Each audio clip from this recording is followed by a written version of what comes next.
I didn't know anything about the story when I read the script for the first time.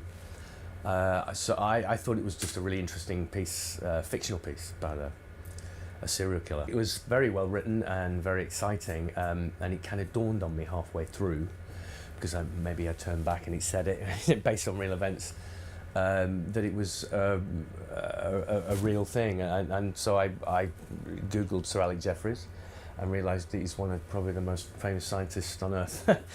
and it's quite an incredible thing that they did.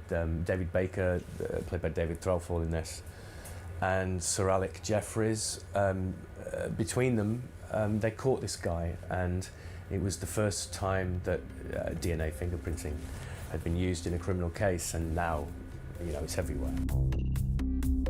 A number of things attracted me to the project. The script was great, it's written really well, and when we were rehearsing it, it was malleable as well, so we were able to change things that we didn't think worked, so we went through it very carefully. I'd never worked with James, I'm a fan of his work, so it was good to work with him, and to work with David Threlfall again, who's a very old friend of mine, and we worked together many, many years ago, 22 years ago, and so it was lovely to work with him again. So many things attracted me to it. I've had quite a busy year, so I didn't really want to be doing anything, but this kind of stood out, and I thought, what an incredible story, and what a brilliant tale to tell.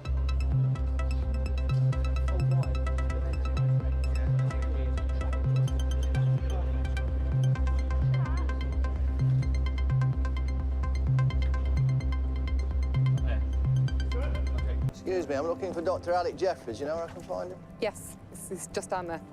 Oh, cute. Dr. Jeffreys? Yes. Detective Chief Superintendent David Baker. I play Sir Alec Jeffreys, and at the time of the story set in 1983, he was just working at the university, you know, given free rein to experiment, sit at his desk and experiment, see what he came up with. So he wasn't particularly looking for this DNA fingerprinting that he came up with. It was completely by accident. I didn't meet him beforehand because I wanted to get him, I'm portraying him in the early 80s, and I didn't want to pick up any traits that he might have now as an older guy. And so tried to sort of do him justice, you know, tried to get his voice right. Eureka! You bloody Eureka! And, you know, even though many people might not know who he is, I just thought it was important to get him right, and he's a real person, so my job as an actor was to try and sort of get him across. I mean, John's such a nice guy as well, and a great actor, so I can't really think of anybody more suitable for portraying me. I feel sorry for the poor chap. He's got to get inside my head for the duration of the filming, but I don't think he liked his beard much. I suspect that's going to be disappearing pretty rapidly after the shoot. I'm ready, thank you. Very different playing somebody real. I did it with Bernard Sumner from New Order in 24 Hour Party People, and especially when they're still alive. And I played Van Gogh, you know, but obviously he's not around to complain.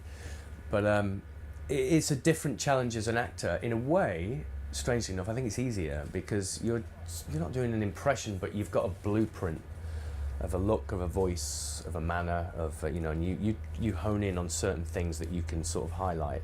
And so it was quite enjoyable actually, because he speaks, he's got a different kind of voice to me, and he's got different mannerisms, and so as an actor that's interesting, and in a way easier to play real people. So let's say the DNA sequence was Mary had a little lamb, for example.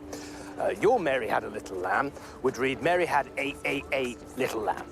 And that's the stutter that makes you, you. Because he's such an incredible guy, you know, you want to do him justice.